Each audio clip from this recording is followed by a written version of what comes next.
Uma boa noite para todos, que a paz e a graça de nosso Senhor Jesus seja com todos.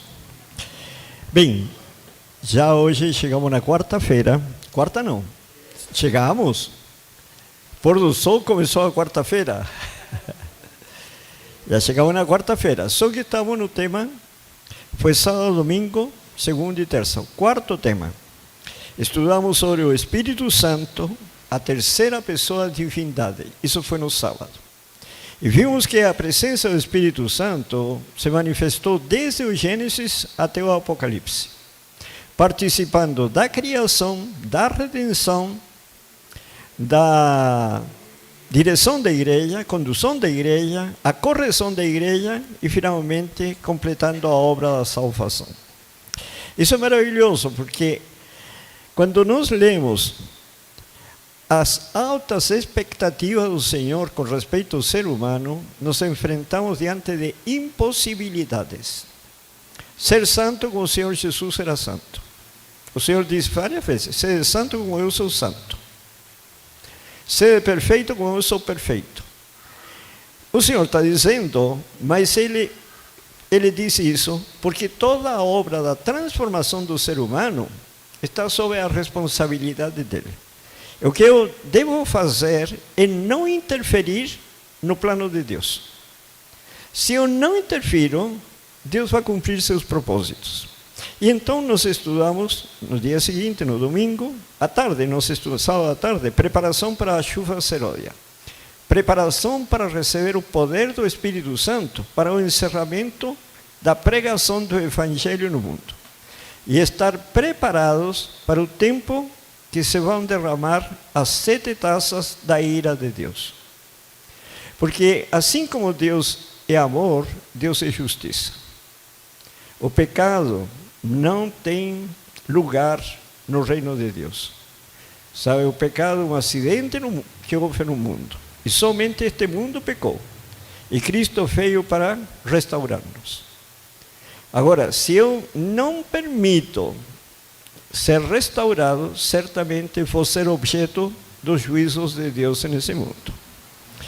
Aí no dia seguinte, no domingo, estudamos função e obra do Espírito Santo. Como ele nos educa, sabe? Como nos ensina, como nos guia, como nos convence, como nos conduz ao arrependimento. E assim o Senhor nos vai fazendo caminhar por essa estrada, que é uma estrada de delícias, como está escrito, é um caminho das bem-aventuranças, mas para isso eu tenho que decidir seguir esse caminho. Se eu não decidir, o Senhor usa um segundo plano. Qual é esse plano? A fornalha. Leia na meditação matinal a fé pela qual eu vivo, no dia de hoje. Dia 7 de novembro. Aí fala que quando o ser humano, sabe, porque Deus é amor, Ele sabe o que significa a morte eterna. A gente não imagina o que é isso, sabe? Muito menos imaginamos que seja vida eterna. Porque o ser humano não tem essa experiência. Tudo nasce, tudo morre. Mas Deus está prometendo vida eterna, juventude eterna, vigor eterno, saúde eterna. Então, Deus sabe o que o ser humano pode perder se não se dispõe a andar por esse caminho. E o que ele faz? O coloca na fornalha. O caso foi de Sansão, servo de Deus, juiz de Israel, mas era desobediente, intemperante e mulherengo.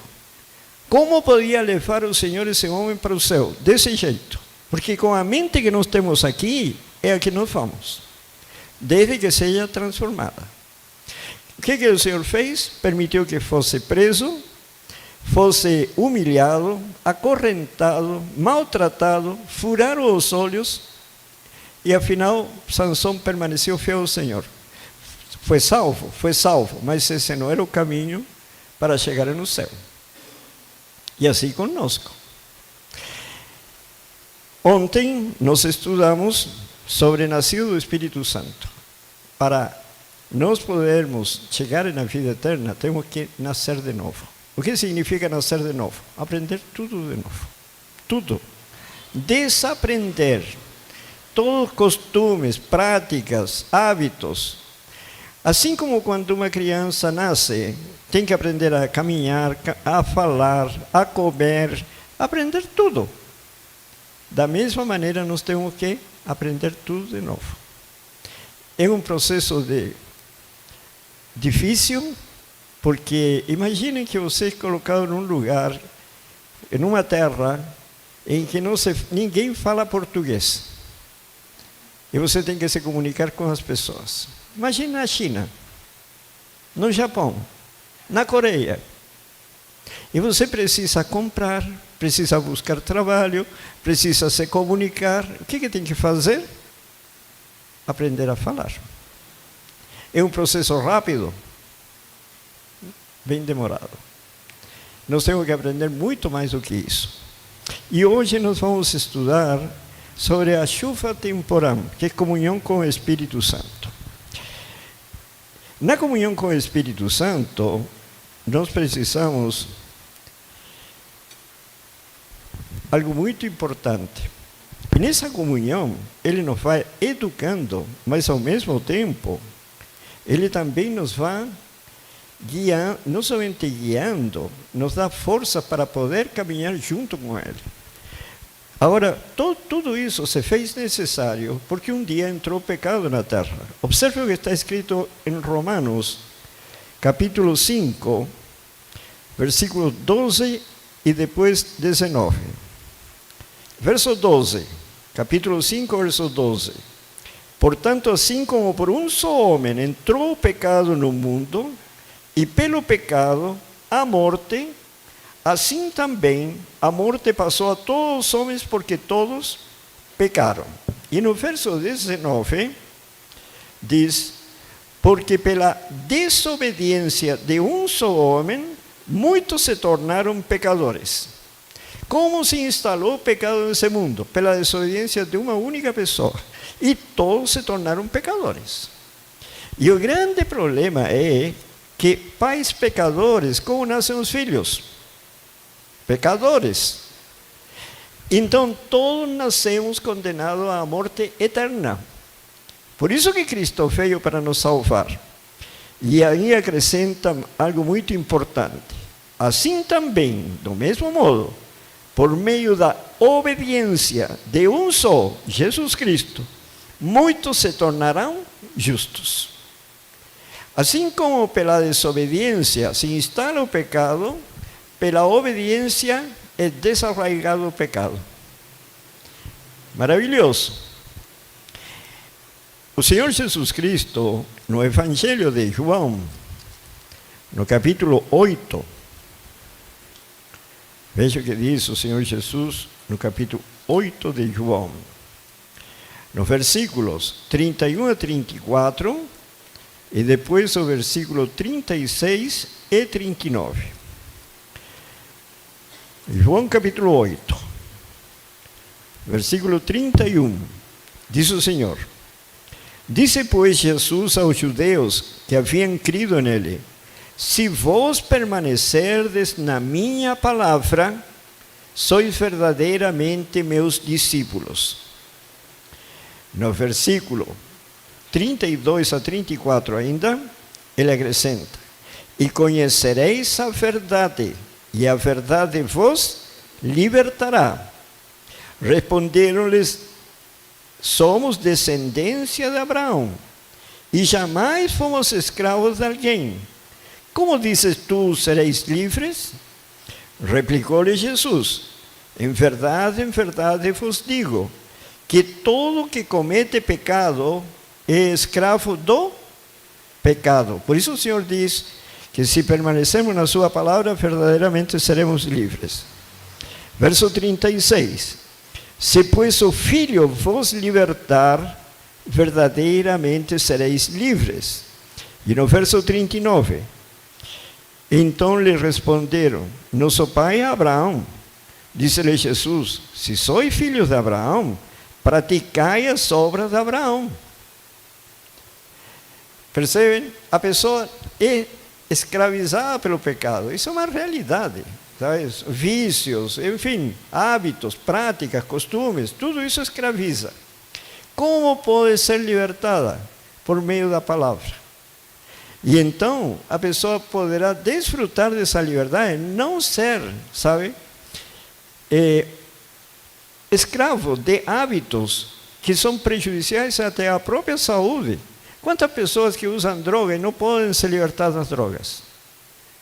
Porque não tem força para isso. De onde eles podem adquirir essa força para se libertar?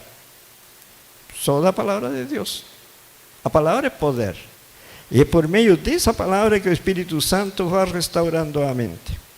Tiago, capítulo 5, versículos 7 e 8. Tiago, depois do livro de Hebreus, capítulo 5, versículos 7 e 8 diz: Sede, pois, irmãos, pacientes até a vinda do Senhor. Eis que o lavrador aguarda com paciência o precioso fruto da terra, até receber as primeiras e as últimas chuvas. Sede vós também pacientes e fortalecei o vosso coração, pois a vinda do Senhor está próxima. A mesma coisa do lavrador. O lavrador planta e ele espera a chuva, a planta cresce, continua as chuvas até que o fruto fica pronto para a colheita. Se nós aceitarmos o Evangelho, aceitarmos o Senhor Jesus Cristo como nosso Salvador pessoal, ele não veio salvar o mundo, veio salvar-me a mim. Então, eu me sujeito a toda a orientação de Deus, pacientemente, eu vou ver-me livre, finalmente, e com o selo de Deus que me vai permitir o acesso ao céu. Está pronto. Efésios capítulo 5, no versículo 1, e versículos 5 e 6, e depois 15 a 18. Capítulo 5, verso 1. Sede, pois, imitadores de Deus como filhos amados. Imitadores de Deus. E no versículo 5 a 6 diz: Sabei, pois, isto: nenhum incontinente, ou impuro, ou avarento, que é idólatra, tem herança no reino de Cristo e de Deus. Ninguém vos engane com palavras vãs, porque por essas coisas vem a ira de Deus sobre os filhos da desobediência. Por que não há esperança para essas pessoas? Porque essas pessoas estão separadas de Cristo. Quando a pessoa se une a Cristo, então Cristo o liberta. Então nós não precisamos reter imperfeições de caráter, sabe? Tudo pode ser resolvido nas mãos de Deus. Versículo 15 a 18. Portanto, vede prudentemente como andais, não como necios, e sim como sábios, remindo o tempo, porque os dias são maus. Por esta razão, não vos torneis insensatos, mas procurai compreender qual é a vontade do Senhor. E não vos embriagueis com vinho, no qual há dissolução, mas enchei-vos do Espírito. Irmãos, não há tempo para nos perdermos, principalmente no tempo que estamos vivendo hoje, em que o juízo de Deus já está caindo sobre as cidades. Vocês vão ver isso em detalhes no sábado à tarde, e vão entender o que eu estou falando. Não há tempo hoje a perder, precisamos encher-nos do Espírito Santo. E como encher-se do Espírito Santo? Eu preciso ser diligente no estudo da palavra de Deus, diligente na oração, porque a palavra de Deus é contrária à minha natureza, para poder ter força e poder praticar o que o Senhor diz que tem que praticar. Fazendo isso, sabe, e tornando isso uma disciplina diária, eu vou ir crescendo, crescendo, crescendo, até ser liberto das paixões e dessa natureza carnal. Por isso que em Gálatas, capítulo 3, um pouquinho antes de Efésios, Gálatas capítulo 3, versículos 1 e 2, depois versículos 6 e 7, e depois versículo 9, versículo 11 y versículo 14. Todos esos textos de Gálatas. Gálatas, capítulo 3, versículos 1 y 2. Veja que está falando os Gálatas, que estavam perdendo tempo.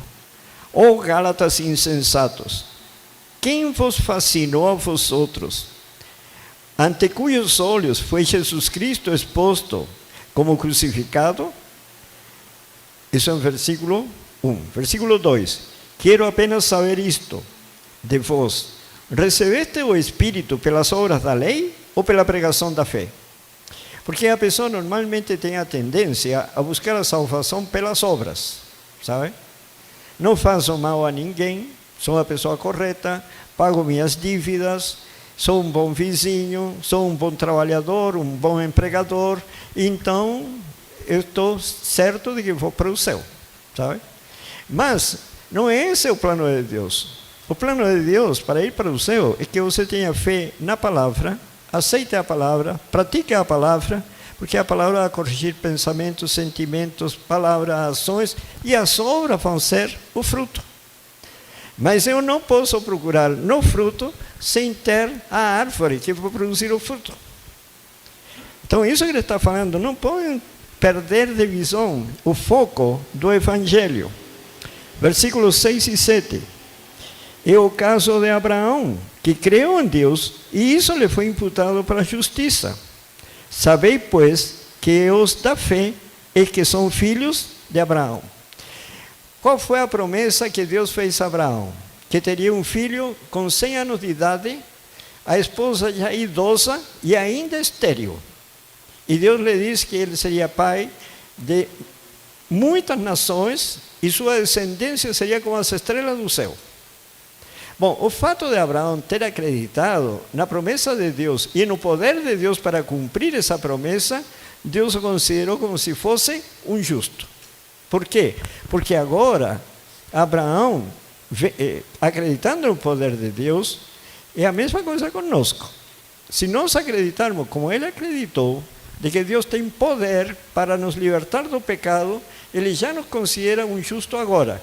Mas aí vem todo o processo de transformação até chegarmos a experimentar a realidade da qual o Senhor está falando de antemão. Entende o que significa a justificação pela fé? A justificação pela fé é isso. Você é considerado um justo. Por quê? Porque você crê que Deus te vai purificar de toda impiedade, de todo pecado, de toda impureza. E finalmente você vai ser uma pessoa que vai resplandecer o caráter de Cristo. Conseguimos acreditar isso? Esse é o poder de Deus. Não está no homem fazer isso, mas Deus pode. 9. De modo que os da fé são abençoados como o crente Abraão. E no verso 11, e é evidente que pela lei ninguém é justificado diante de Deus, porque o justo viverá pela fé.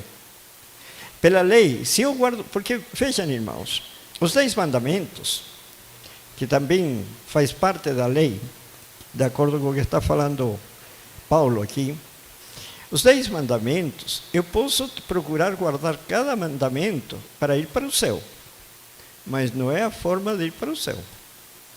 Porque os 10 mandamentos são santos. Eles eles não alcançam apenas o nível de atos ou de palavras. Eles estão a nível de pensamento e sentimento. Então, quando diz, não adulterarás, em Mateus capítulo 5, o Senhor Jesus Cristo explica. O adultério não é apenas o fato consumado. Quando a pessoa já olha com intenção impura no coração a uma mulher, já adulterou com ela. Então chega a esse ponto, sabe, o exame da lei. Então, aí que o ser humano pergunta, e quem se vai salvar? Como fizeram uma pergunta para Isaías. E afinal, quem vai para o céu? Por quê? Porque a pessoa sabe que tem pensamentos corruptos. Mas aí que tem que entender que Cristo pode purificar esse pensamento, desde que a pessoa obedeça a palavra de Deus. Somente isso temos que fazer. E o fruto é consequência. Verso 14. Para que a bênção de Abraão chegasse aos gentios em Jesus Cristo, a fim de que, olha só, recebêssemos pela fé o Espírito prometido.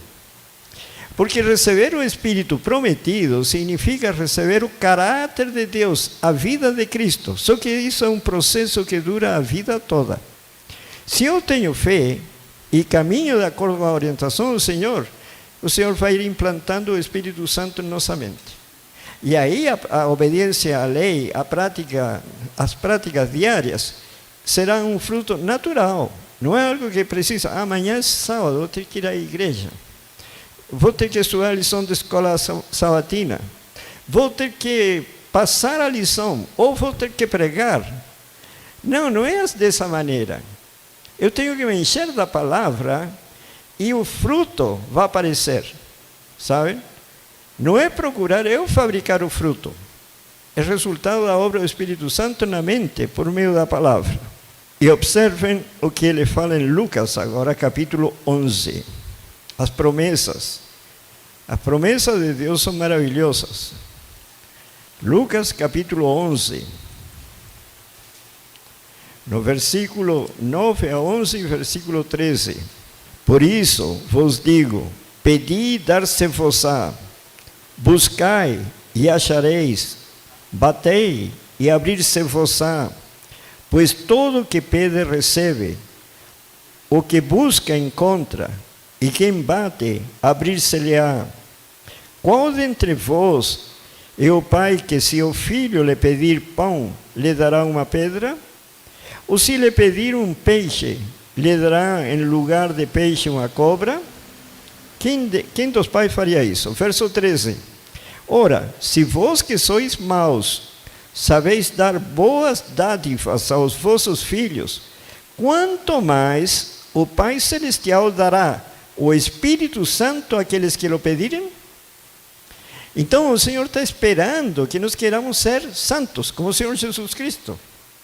Pedir o Espírito Santo não é que de repente vem um poder sobrenatural e nos mova para realizar coisas sobrenaturais. Não é isso. Pedir o Espírito Santo é pedir a vida de Cristo.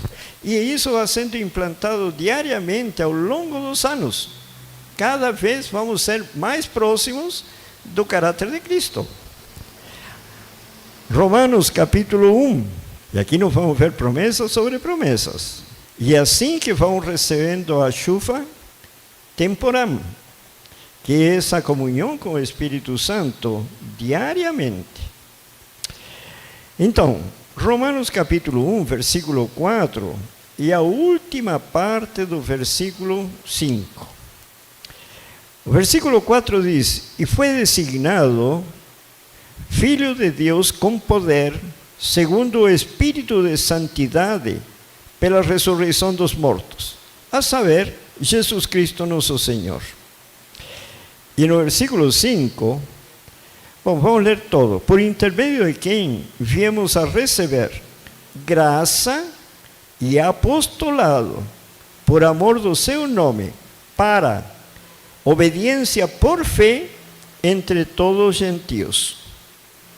Então, observem que o texto diz bem claro, e por intermédio de quem viemos a receber graça. Qual a função da graça? E apostolado, quer dizer, a missão, por amor do seu nome, para fazer o quê? Para obediência por fé entre todos os gentios. Para isso recebemos a graça, para sermos obedientes à palavra de Deus. No capítulo 4 de Gálatas, versículos 6 e 7, qual o propósito de toda essa caminhada? Até que Cristo seja formado em nós. Esse é o propósito. Vejam, versículos 6 e 7. E porque vós sois filhos, enviou Deus ao nosso coração o Espírito de seu Filho, que clama, Abba, Pai. De sorte que já não és escravo, porém filho. E sendo filho, também herdeiro por Jesus Cristo. Tá? Versículo 19. Diz, meus filhos, por quem de novo sofro as dores de parto, até ser Cristo formado em vós.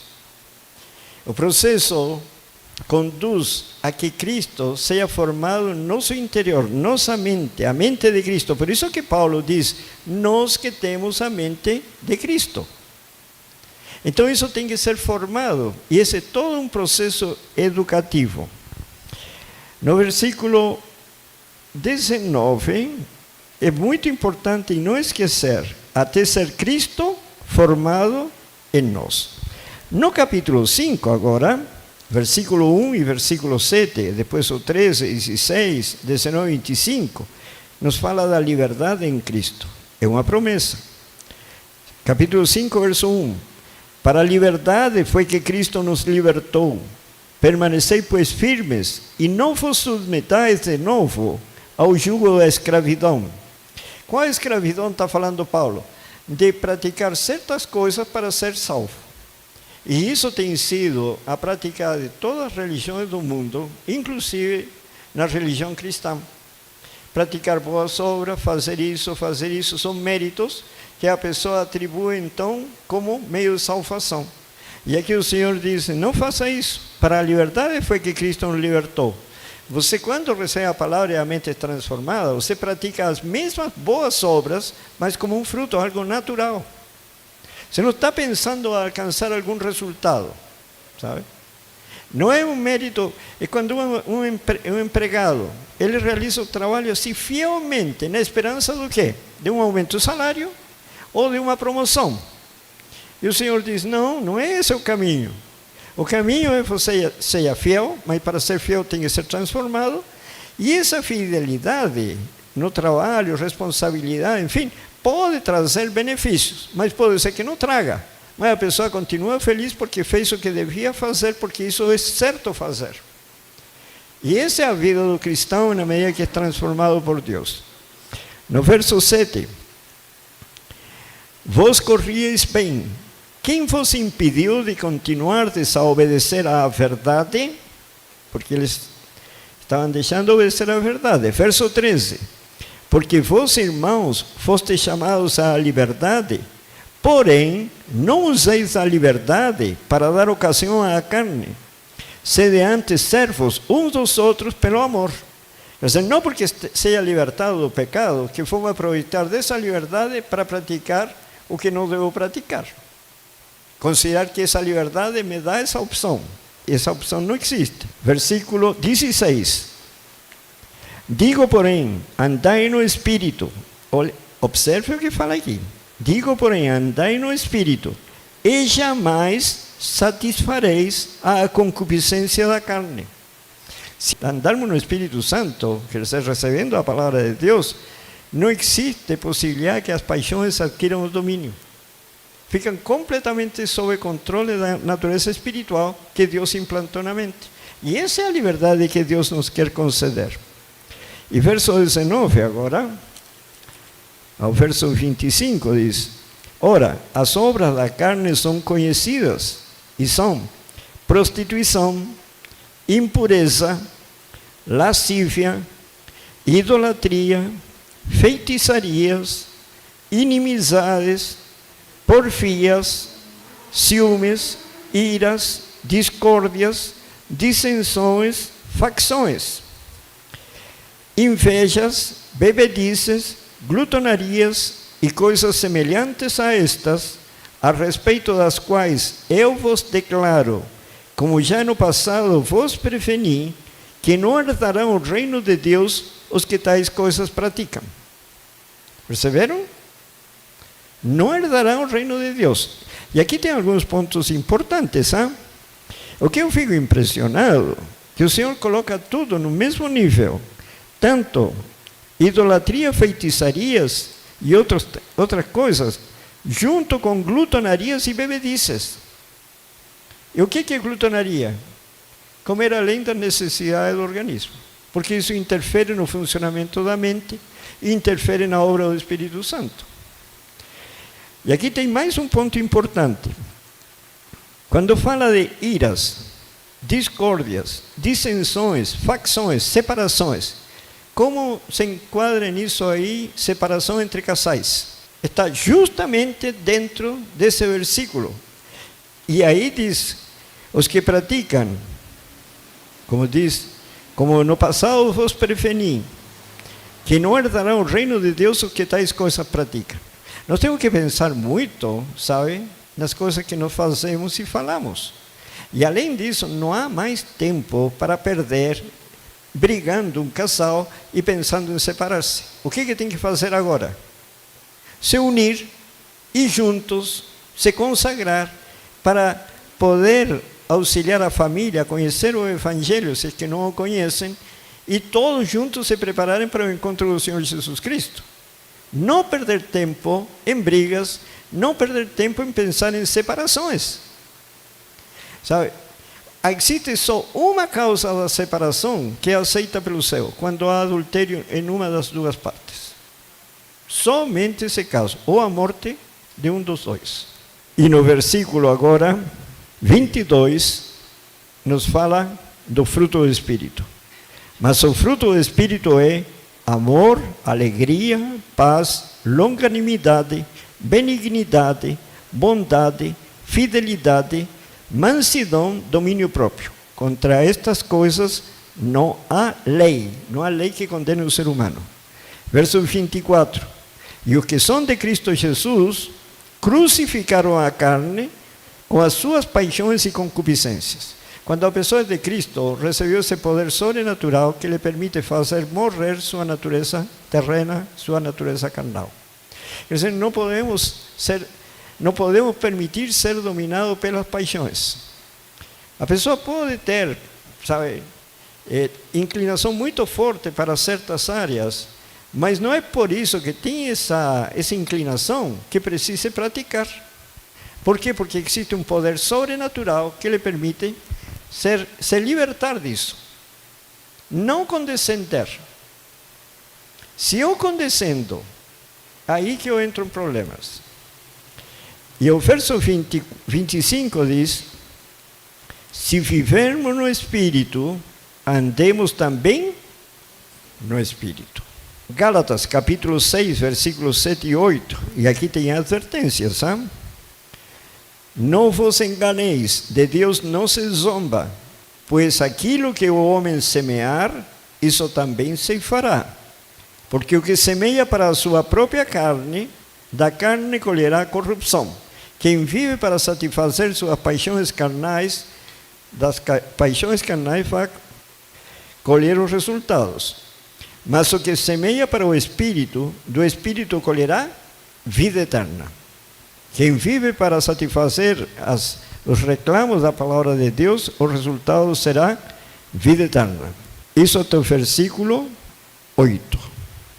No versículo 12, agora, e versículo 14 diz: todos que querem ostentar-se na carne, esse vos constrangem a vos circuncidardes, somente para não serem perseguidos por causa da cruz de Cristo. Versículo 14. Mas longe esteja de mim gloriar-me, senão na cruz de nosso Senhor Jesus Cristo, pelo qual o mundo, observe a decisão de Paulo, pelo qual o mundo está crucificado para mim e eu para o mundo. Para mim o mundo morreu e eu morri para o mundo. Não tenho ligação nenhuma com os interesses deste mundo. Por quê? Porque Paulo sabia que o tempo de vida é tão curto que precisava empregá-lo para preparo para a eternidade. Irmãos, é fácil chegar a ser um profissional em qualquer área, nesse mundo. É difícil, não é? Quantos anos de estudo? 9 anos fundamental, mais 3 de segundo grau, já eram 12, mais 5 de faculdade. Se precisar uma pós-graduação, vai somando mais tempo. Enfim, digamos ao todo, quantos somamos? 12 mais 5, 17, mais uns 3 anos de pós-graduações, 20 anos. Tá. Se uma pessoa vive 60 anos, 1/3 da vida foi gasto só em preparo para este mundo. Quanto mais precisa de tempo preparar-se para a eternidade, que tem a ver com a transformação da mente? Muito mais tempo, gente. Muito mais tempo. Como você se desprende do egoísmo? Sabe, é uma coisa difícil, muito difícil desprender do egoísmo. Sí, son coisas pequenas. O egoísta não precisa ser rico nem pobre. Qualquer um pode ser egoísta. Qualquer um pode ser mesquinho. Qualquer um pode ser invejoso, ciumento, cobiçoso, orgulhoso, enfim. Qualquer um. Para se desprender disso, tem que andar com Deus. Orar muito ao Senhor. Requer tempo. Por isso que o Senhor disse, Paulo tomou essa decisão, eu morro para o mundo, e o mundo está morto para mim. Em Gálatas, capítulo 2, versículo 20, eu gosto muito da atitude de Paulo, sabem? Paulo era um homem de decisão, determinado. Capítulo 2, verso 20. Logo, já não sou eu quem vive, mas Cristo vive em mim, e esse viver que tenho na carne, vivo pela fé no Filho de Deus, que me amou a si mesmo e se entregou por mim. A vida de Paulo não era mais a vida de Saulo de Tarso. Era a vida de Cristo nele, implantada na mente dele. Pensava como Cristo pensava, agia como Cristo agia. Por isso que ele não media esforços, nem estava preocupado se ia ser maltratado, preso, etc. Ele foi apedrejado, ele recebeu uma série de açoites, passou uma vez num naufrágio, num navio, um dia e uma noite no mar, sabe? Mas por que ele fazia tudo isso?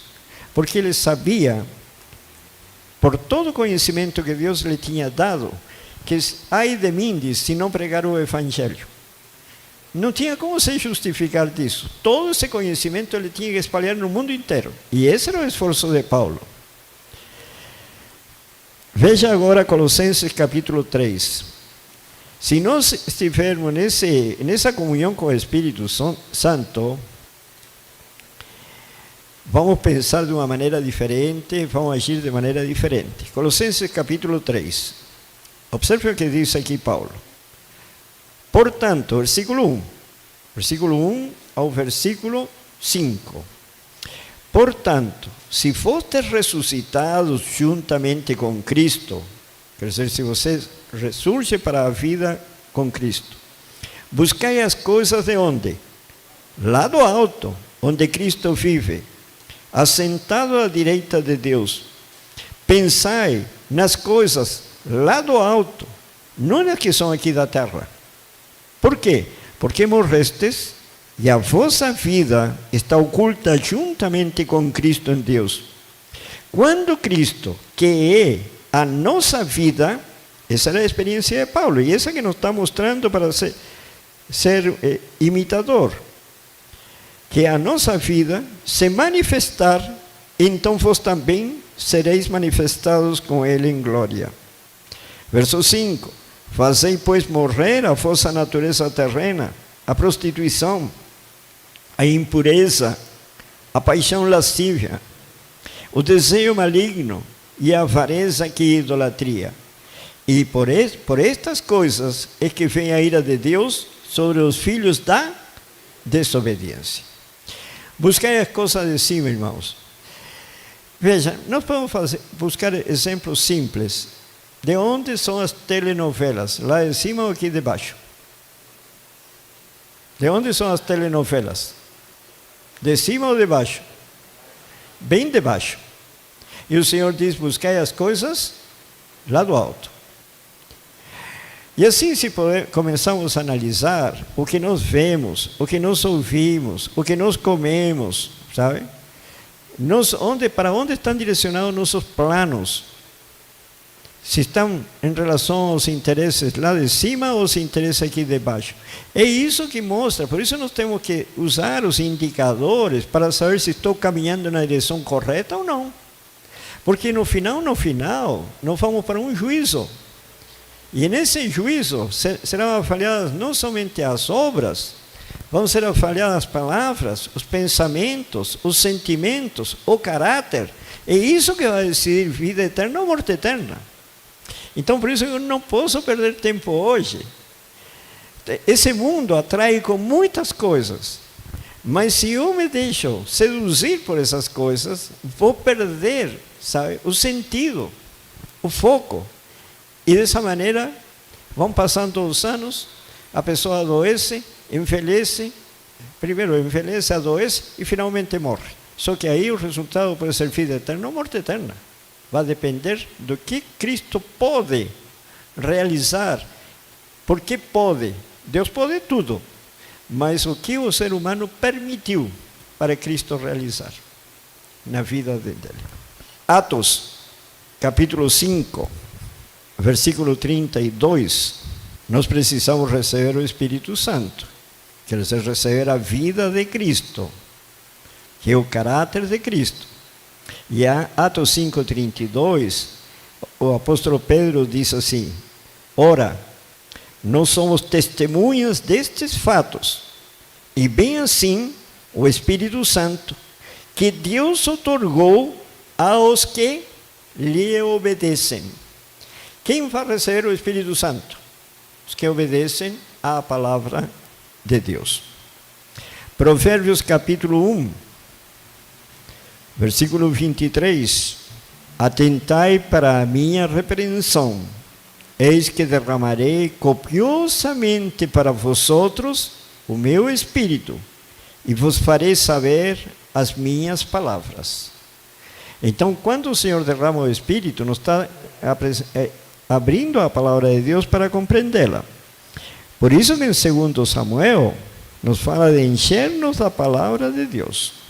2 Samuel capítulo 23, versículos 1 e 2. Veja o que diz aqui, este texto é muito importante. São estas as últimas palavras de Davi. Palavra de Davi, filho de Jessé. Palavra do homem que foi exaltado, do ungido do Deus de Jacó, do mavioso salmista de Israel. E observem agora. O Espírito do Senhor fala por meu intermédio, e a sua palavra está na minha língua. Então o Espírito Santo se revelou a Davi para ser um portador desse conhecimento. Como nos chega a nós a palavra dada pelo Espírito Santo? Por meio dos escritos de Davi, por meio dos escritos de Moisés, por meio dos escritos de Paulo, de Jeremias, Isaías e todos esses homens que foram porta-vozes de Deus. Por isso o verso 2 diz: o Espírito do Senhor fala por meu intermédio, e a sua palavra está na minha língua. A palavra de Deus. Atos, capítulo 1, versículo 16. Referindo-se exatamente a Davi.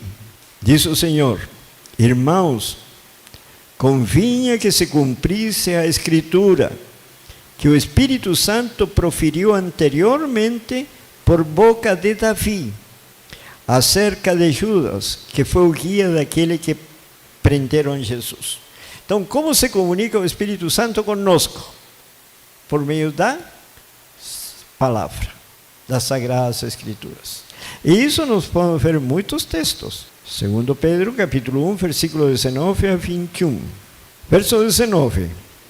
Temos assim tanto mais confirmada a palavra profética, e fazeis bem em atendê-la, como uma candeia que brilha em lugar tenebroso, até que o dia clareie, e a estrela da alva nasce em vosso coração, Jesus Cristo, sabendo primeiramente isto, que nenhuma profecia da Escritura provém de particular elucidação, porque nunca jamais qualquer profecia foi dada por vontade humana. Entretanto, homens santos falaram da parte de Deus, movidos pelo Espírito Santo. Então, toda a palavra de Deus veio por meio dos homens que foram inspirados pelo Espírito Santo. Então, quando nós lemos a palavra, é como se o Espírito Santo estivesse falando diretamente com cada um de nós e nos mostrando o caminho. 2 Timóteo, capítulo 1, versículos 13 a 14. Versículo 13. Mantenha o padrão das sãs palavras que de mim ouviste, está falando Paulo, com fé e com o amor que está em Cristo Jesus. Guarda o bom depósito, a palavra, mediante o Espírito Santo que habita em vós.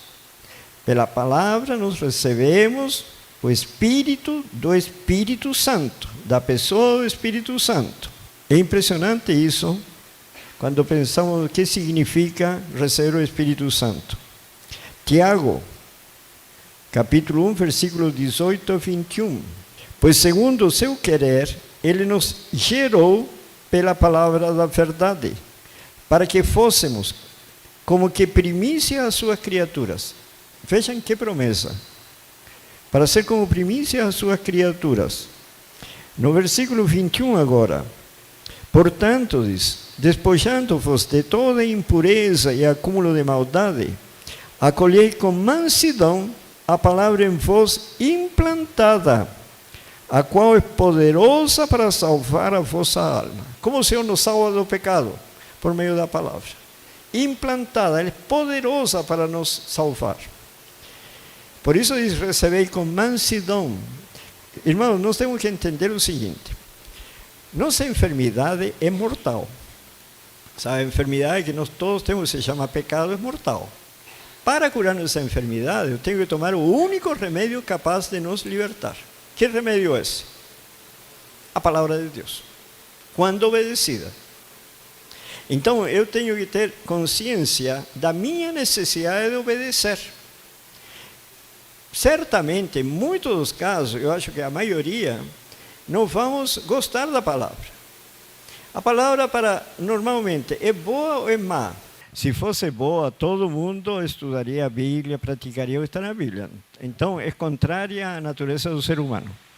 Mas o Senhor nos diz que essa é a cura. Então, se eu tomo consciência que estou doente e que preciso dessa cura, eu vou tomar.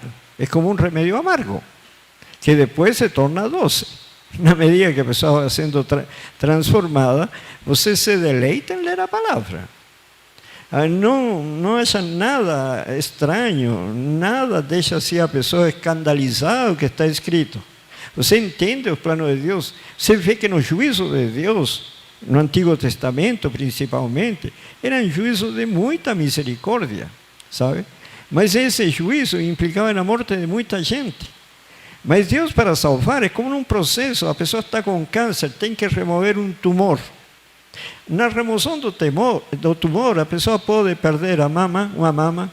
Quanto perdem quase todo o estômago, por exemplo. Isso traz uma série de benefícios, porque ele continua vivo. Mas traz uma série de problemas. Mas é necessário.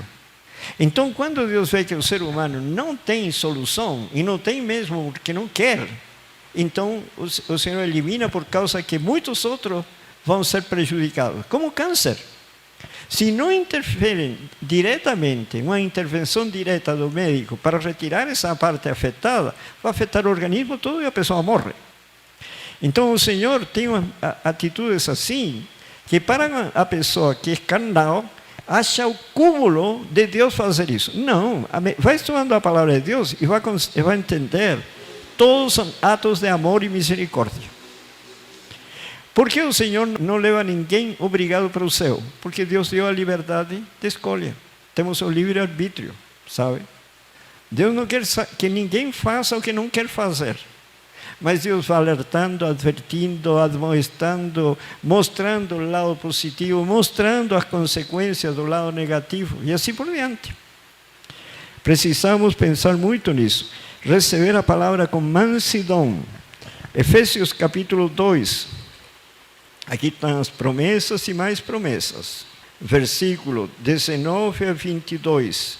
Diz o Senhor: assim já não sois estrangeiros e peregrinos, mas concidadãos dos santos, e sois a família de Deus, edificados sobre o fundamento dos apóstolos e profetas, sobre a palavra de Deus, sendo Ele mesmo, Cristo Jesus, a pedra angular, no qual todo o edifício, bem ajustado, cresce para santuário dedicado ao Senhor, no qual também vós, juntamente estáis sendo edificados para a habitação de Deus no Espírito.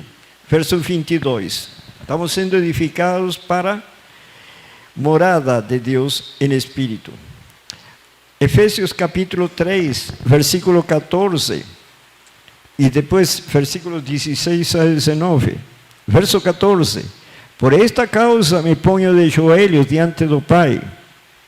Versículo 16 a 19, diz, para que segundo a riqueza da sua glória, vos conceda que sejais fortalecidos com poder, mediante o seu Espírito, no homem interior, e assim habite Cristo no vosso coração, pela fé, estando vos arraigados, alicerçados em amor, a fim de poderdes compreender com todos os santos qual a largura e o comprimento, e a altura e a profundidade, e conhecer o amor de Cristo, que excede todo o entendimento, para que sejais tomados de toda a plenitude de Deus.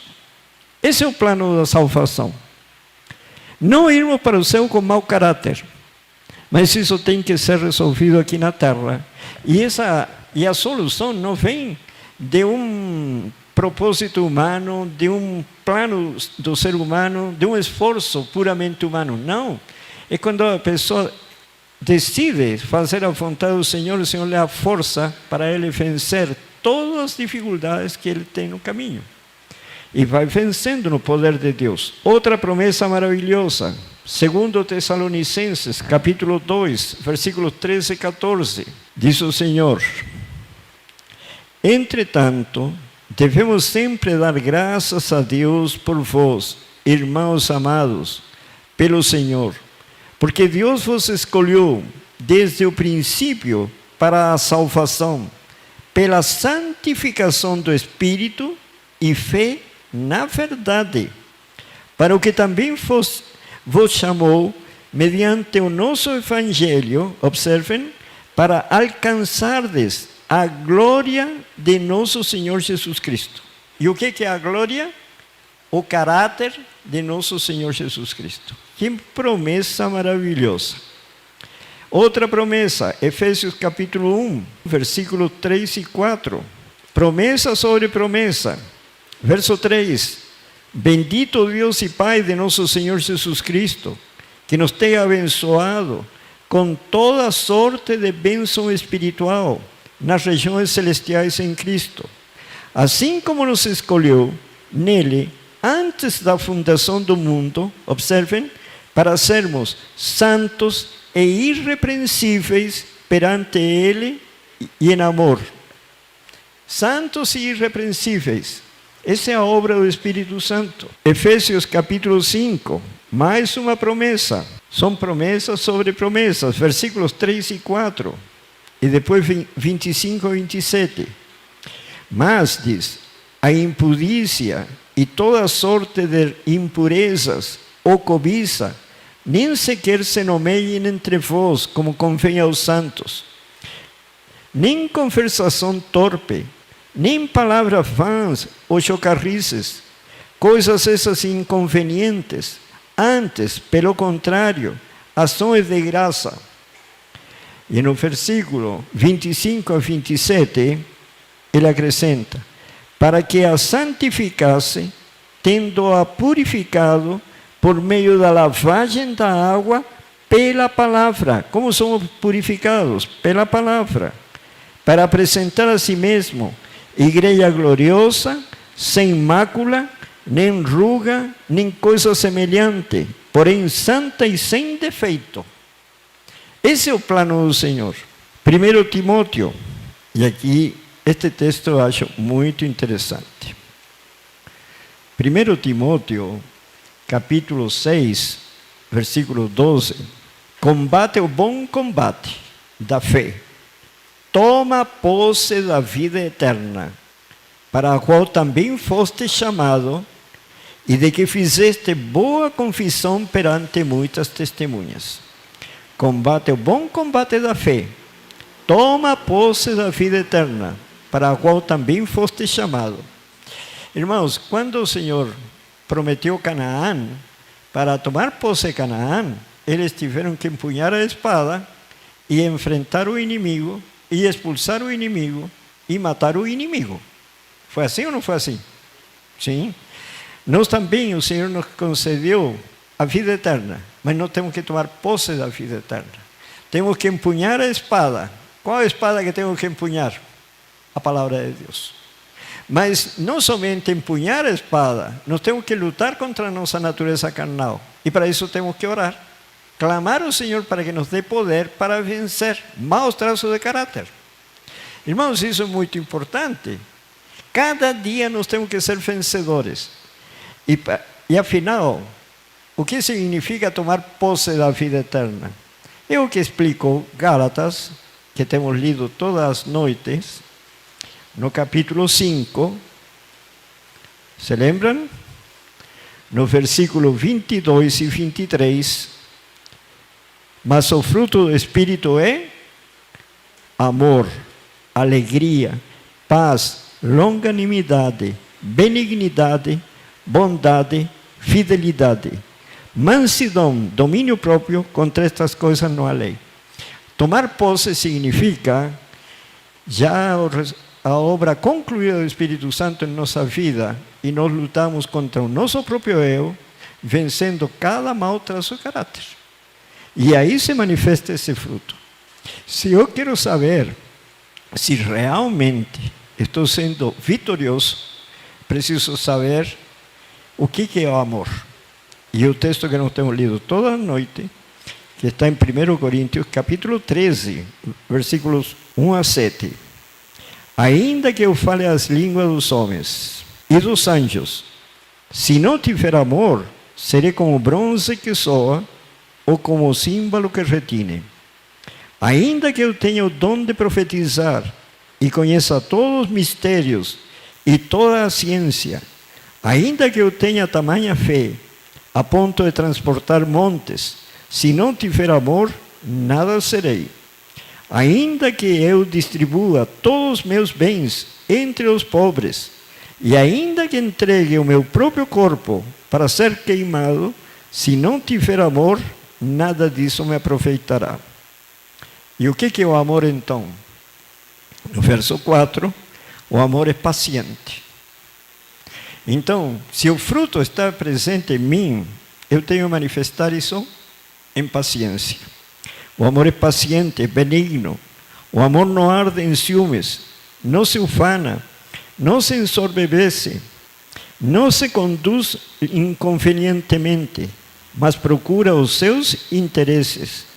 Não se exaspera, não se ressente do mal, não se alegra com a injustiça, mas regozija-se com a verdade.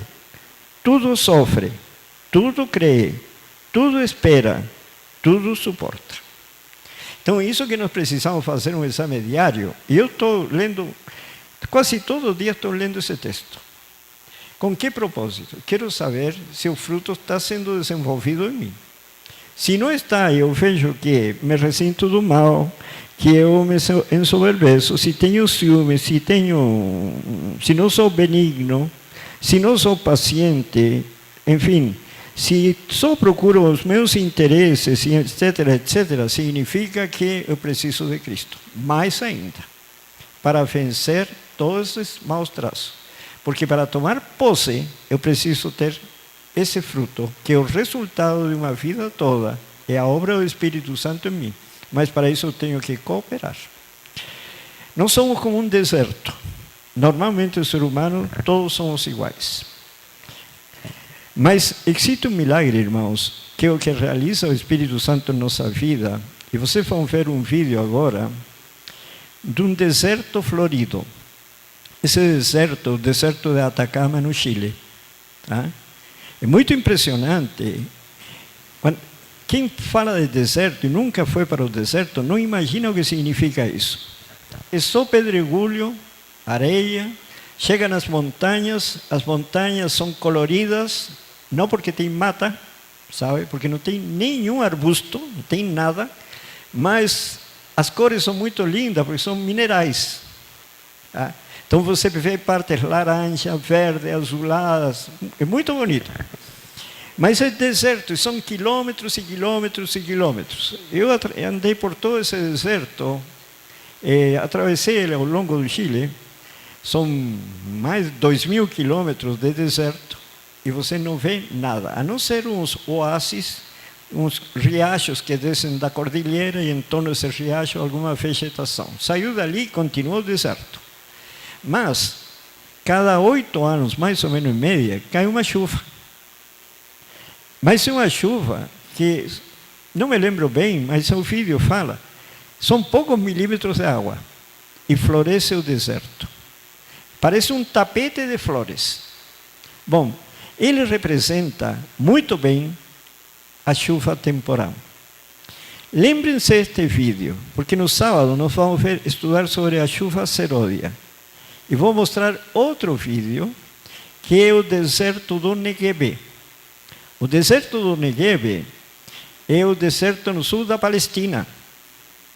E cada certo tempo floresce esse deserto também. Mas vocês vão ver a diferença de um para o outro. No deserto de Atacama é pouca água, muito pouca. No deserto do Negueb são torrentes de água. Essa é a diferença entre a chuva temporal e a chuva seródia. Prestem atenção nesse vídeo. Eu serei para Israel como orvalho. Ele florescerá como lírio e lançará suas raízes como o Líbano. Estender-se-ão os seus galhos e a sua glória será como a da oliveira e sua fragrância como a do Líbano. Oséias, capítulo 14, versículos 5 e 6. Uma bela representação da chuva temporal. No Chile, até o deserto floresce. Uma bela ilustração da natureza, da chuva temporal, que prepara um povo para a chuva seródia. Esse é o deserto. Quando as chuvas não acontecem e o deserto fica seco, debaixo das pedras, as sementes esperam pacientemente até as chuvas irrigarem novamente os solos para então começarem a florescer. No deserto de Atacama, o mais seco do mundo, localizado no norte do Chile, acontece um fenômeno climático espetacular. A paisagem do deserto torna-se um jardim com mais de 200 tipos de flores, únicas no mundo, cobrindo vales e colinas. Isso graças às chuvas de inverno que caem na área entre julho e setembro, às vezes com precipitação acima de 15 milímetros. Desde o início de outubro até fins de novembro, ninguém poderia imaginar o que seus olhos veem é um deserto. Flores de todas as cores aparecem, principalmente perto da costa, formando um belo tapete multicolorido. Uma das mais bonitas flores são as anhanhucas, que crescem em diferentes cores. Também a garra de leão, nos tons de vermelho e amarelo, que pode atingir um diâmetro de 15 centímetros, mas que infelizmente está em perigo de extinção. Mas quando as chuvas não acontecem e o deserto fica seco, debaixo das pedras, as sementes esperam pacientemente até as chuvas irrigarem novamente os solos para então começarem a florescer.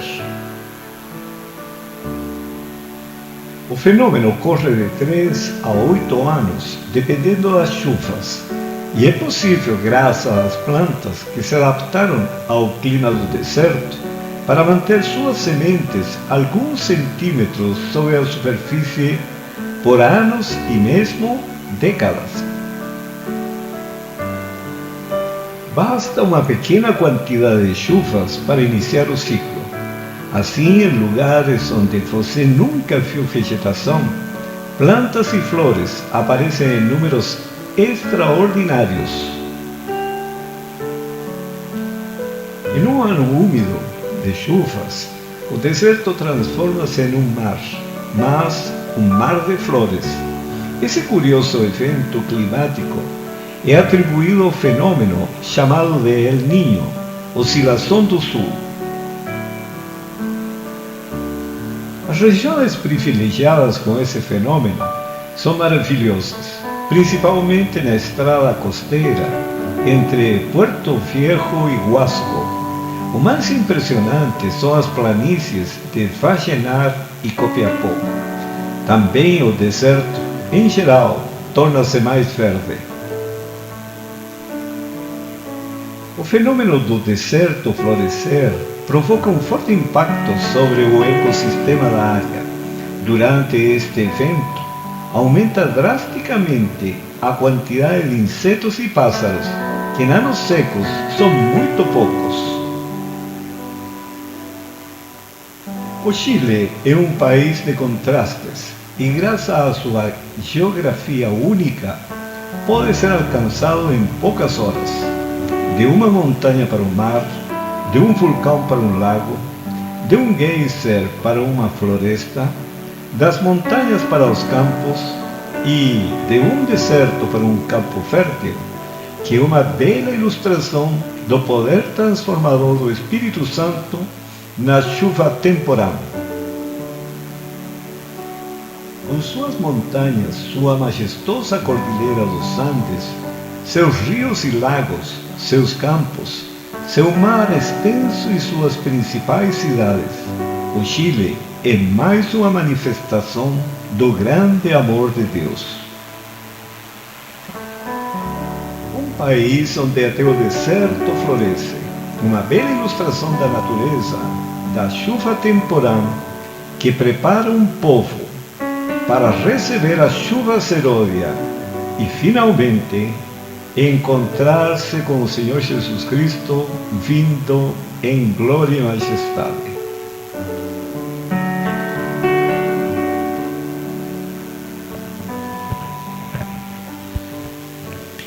Esse milagre é possível em cada um de nós.